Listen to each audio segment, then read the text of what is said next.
స్నేహం అంటే ఏమిటంటే పుస్తకాలు చెప్పలేని పాఠం అంట. కోరుకుంటే చేరదంట, వద్దు అంటే వెళ్ళదంట.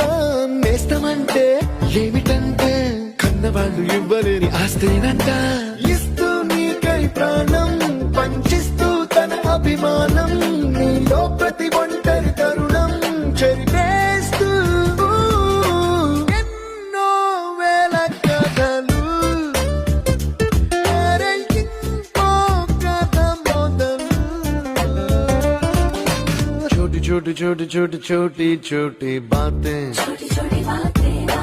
मीठी मीठी मीठी मीठी मीठी मीठी यादें.